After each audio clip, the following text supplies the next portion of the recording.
Hello, and thank you for joining me.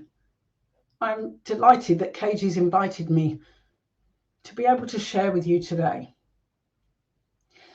I guess if you're listening, you've gone through perhaps similar experiences to what I have, losing a baby, maybe before birth or after birth. And my sharing is all in support of Mayah's legacy. I'm Caroline Purvey. I'm founder of TRE UK and creator of the unique Total Release Experience programme. My programme reaches out around the world and it supports those that want real deep healing. Healing from inside out, not outside in. And what the healing does is it transforms lives and brings hope. So let me share a little bit about my story. I grew up in a seaside town in Kent. I was one of 5. I had three sisters and a brother. I want to fast forward. I was a young married woman. And of course, I'm going back a few years now. Wanted to start a family. 2 of my sisters were pregnant, my older sister, and the next one down from me. And then one day, I thought it had happened. I was excited. I was going to the doctors to get a pregnancy test.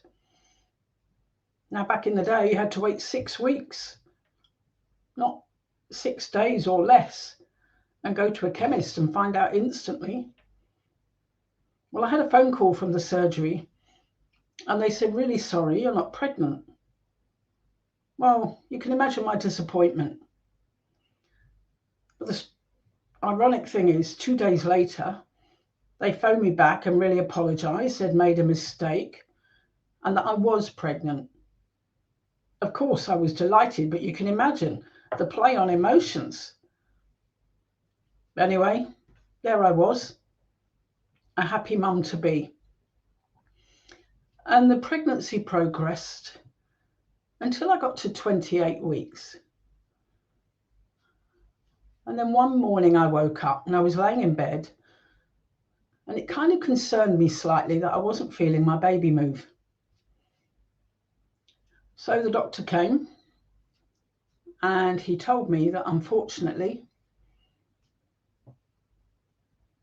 the baby wasn't alive and I had to go into hospital to go through the process, of course, of delivering the baby. It was New Year's Eve. My husband was away working. And so my mum came with me. Labour was induced.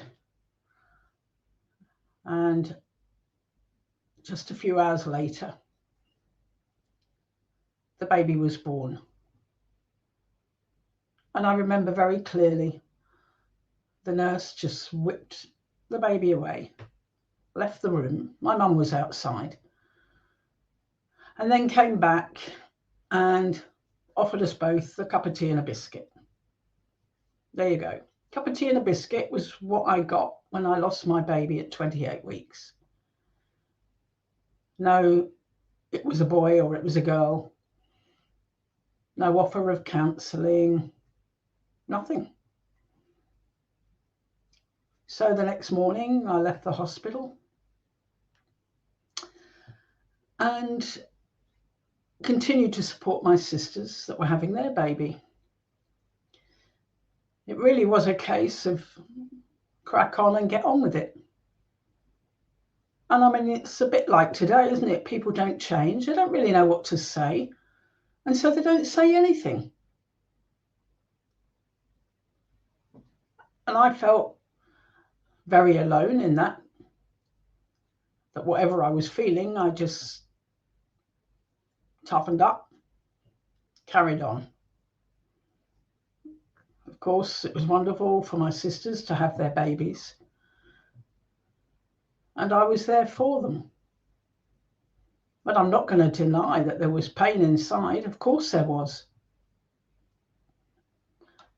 Anyway, 9 months later, I'm pregnant again. It became quite clear that carrying babies, I was quite volatile and rest was highly recommended. But I was a busy lady. That's who I was. And so resting was a bit of a challenge. But anyway, I got through the pregnancy and I was absolutely delighted to give birth to my son. Normal, healthy, happy baby. It was a year and 9 months later, I was due to give birth to my second baby. That was a challenge because apparently he was upside down and I was taken in about 4 weeks before he was due so they could turn him. But in turning him, they also induced labour. And so my second son was born early. So he started life in an incubator. It was about 10 days later. I'd go in and visit every day, of course, and support and hopefully send him love and be there with him. But I also had a little boy at home to look after. But on day 10, the hospital called and said I had to go in immediately because he wasn't well. And I went in and he wasn't well. I had a priest come in and baptize him. And I had hope. And my hope played out. He did survive. And he was a healthy child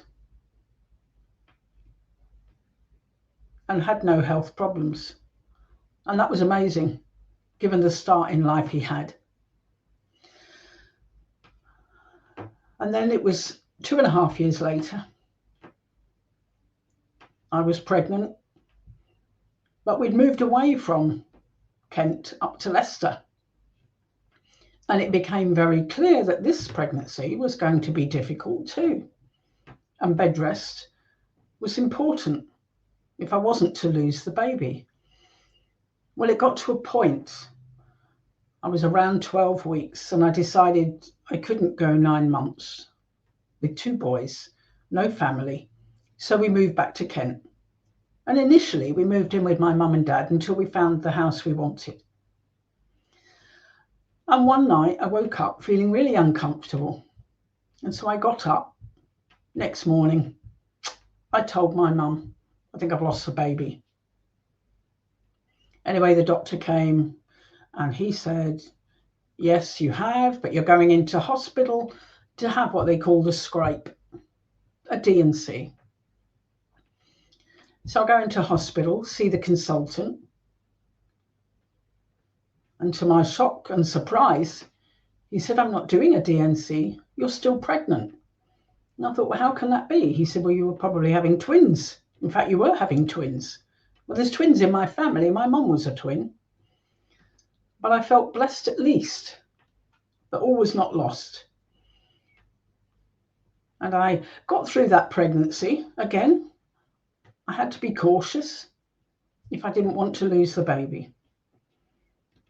We were going out one night, 6 weeks before the baby was due.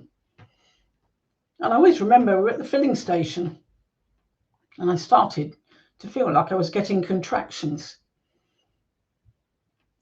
And I was quite concerned. And I said to my husband, take me around to my aunt's. It's funny how instinct kicks in.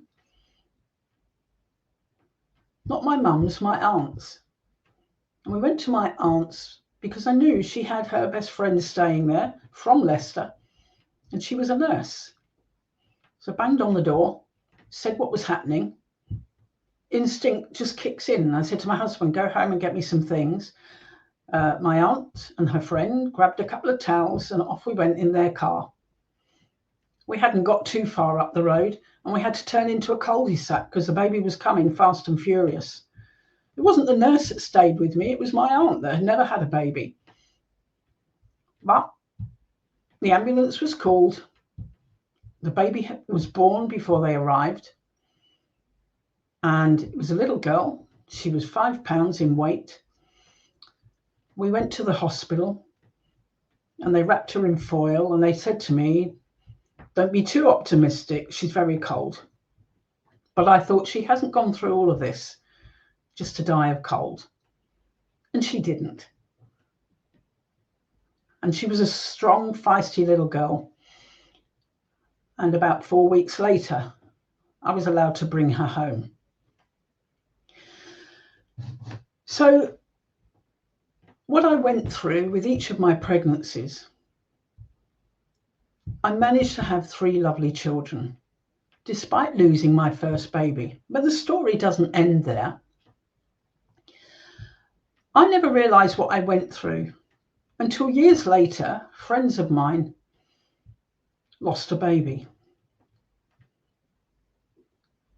The baby was 28 weeks, same as the one I had. But the difference was they had photographs, they had footprint, handprint, and they had a funeral.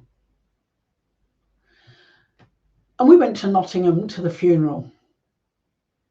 And when I see them walking down with this tiny white box, it reminded me of what I went through. And I thought, wow, what they're doing to bring closure to the birth of their baby is like way more than I could have imagined I could have had. But as I said, things were very different. I didn't even know whether I had a boy or a girl. But they knew that they had a little girl. And that day they were saying goodbye to her. Anyway, I came back, carried on with my life. And then it was only a year ago that I was talking to a friend online, and her work was all about supporting women who'd lost babies. And in our chatter, I said to her, "Oh, I lost a baby." And she asked me about it. But she'd asked me before that, was my son the eldest? Because she knew my son. And I said, yes. But then she said, but if you lost a baby, he isn't. And she said she had always felt that he wasn't the eldest. Nobody has ever shared that with me. I'd never even thought about it. Well, then she asked me if I put closure on the baby that I lost. And I said, no, what do you mean? She said, well, I'm going to suggest that you give your baby a name.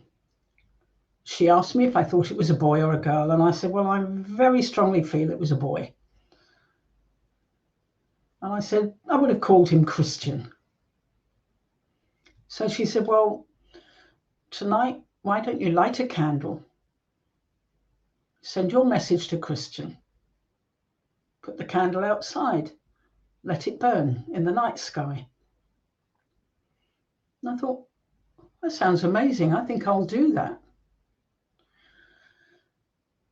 Anyway, that night, I found a candle. I've got lots of candles, tall, thin ones, big, thick ones, and I took a tall, thick one. And I put this tall, thick one in a dish. It wasn't a lightweight dish. It was a china bowl, quite heavy. And I put the candle in it, went to light it, and I thought, well, with a big, thick candle, unlike the skinny ones that drip the wax all the way down the side, the thick one would be better because it would leave a little scoop in the top of the candle, and when there's enough wax, it'll just put the flame out. I have never had a thick candle that's burnt to the bottom. Maybe you have, but I haven't. Anyway, I took the candle outside and lit it, but it kept going out because it was a bit breezy, and I thought, this isn't going to work. So what I did was I put the bowl on the shelf behind me in front of the window. And in front of that, there's a radiator. I lit the candle. I said my own little prayer. And I asked Christian, perhaps he could send me a sign. And I wished him on his way. I then turned the light off, shut the door, and went to bed. Now, the next morning I came down and I opened the door and I looked to the window, and to my horror, there was nothing there. And at first I thought I had imagined I'd even lit the candle and put it on the shelf. But I did. So where was it? And I thought my husband didn't see it and move it, because he would have told me and perhaps had a go at me for leaving a candle alight all night, risking fire. On the floor in front of the radiator, I had a mesh paper bin. And I looked in the bin and there was the bowl and the candle. And I wondered, how on earth did it get there? Because unless something pushed the candle over, literally, and the dish, I just was astounded. Anyway, of course, I have kept the candle, and I'm going to share this with you now. And I've only really shared this with my close family. I have a special little box that I keep it in. And I guess in a funny sort of way, this little box that looks like a basket reminds me of a little casket. Anyway, here's the candle. Look at the size of that candle. Now, you wouldn't expect that to burn through, would you? And how would that tip over? But let me share something with you. When I pulled the candle out, I looked at it and I was just stunned. What did I see? Well, let me show you. This is the front of the candle, look. And that shape almost reminded me of the birth canal. Look inside. Let me get this. Can you see? Right through to the bottom. There's nothing in there. And on top, this black mass. And to me, looked like placenta. What was laying in the basket? Now, the day before, I had opened some paper to put in my photocopier. It wasn't paper. It was like cellophane type paper. And I pulled out the paper, and this is what I found. Now, I cut the paper from around what I found.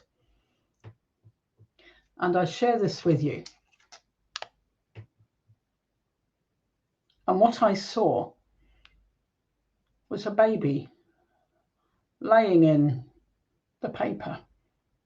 The white was like the umbilical cord. And underneath,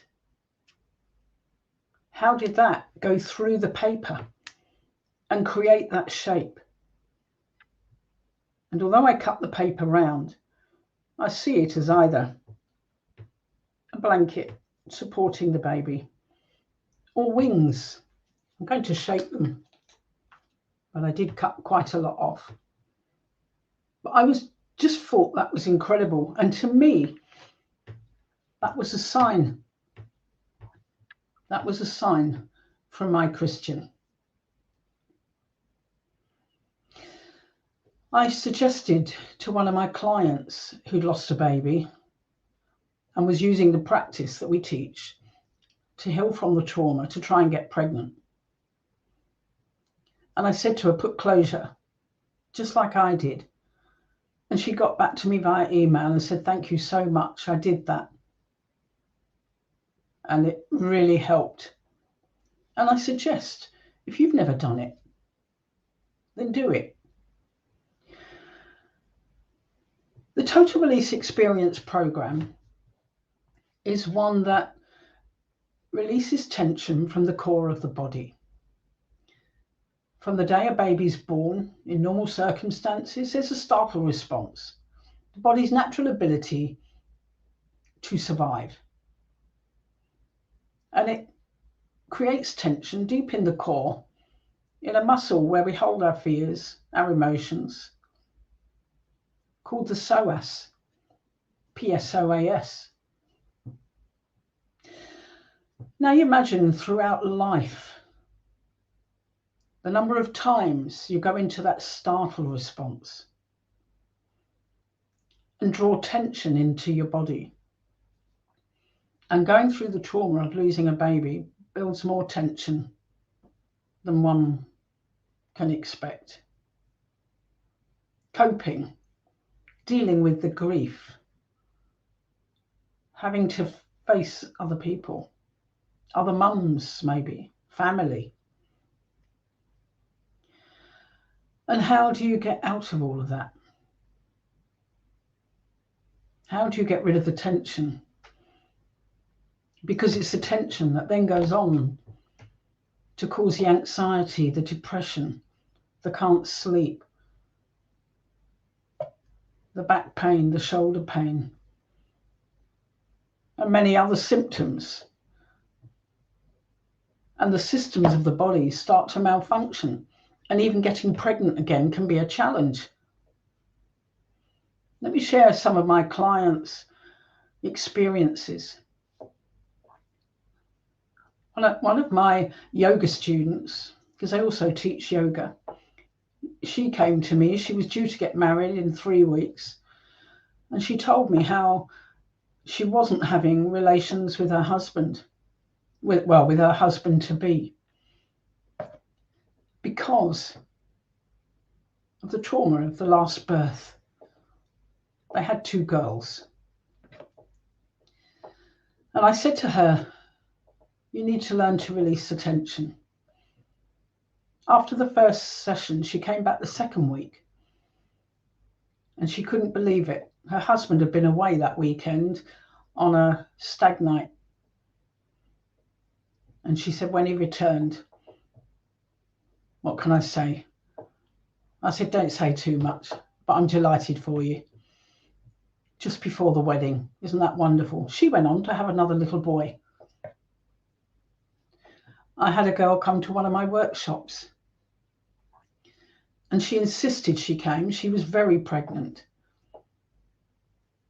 And I said, look, you do this at your own risk. I said, you should be quite safe, but you are quite well into the pregnancy. She said, my last birth was so traumatic. I lost the baby and I never want to go through that again. I'm really nervous about this birth. I have to do it. Anyway, her body started to release, and she continued with the practice once a week. And she got in touch to say that she had a wonderful birth and a beautiful, healthy baby. Her body was free of the tension, free of the trauma of the past. Another lady from overseas got in touch. Her baby had died a few months after he was born of heart condition. She was grief-stricken, as one might imagine, to the point where she didn't want to live, and her marriage was about to break up. And she came across my program. I worked with her online until she got the feel of the practice. And it turned her life around. She found peace with the loss of her baby. Her marriage was saved. And she went on to have 3 healthy children. And to this day, 5-6 years later, she does the practice once a week. Why? Because it just heals from the past and builds resilience. And to any of you listening, if like me, your losses were years ago, you can heal from the loss. If your loss is recent and you think you're never going to get pregnant again, let me reassure you, you can. I wrote my book, Feel It to Heal It. There you can see a picture of the muscle in your back body that, when the tension's gone, allows freedom. My book's full of stories of those that healed, and it's available on my website. I'm sure you'll find the details that KG will give with this presentation.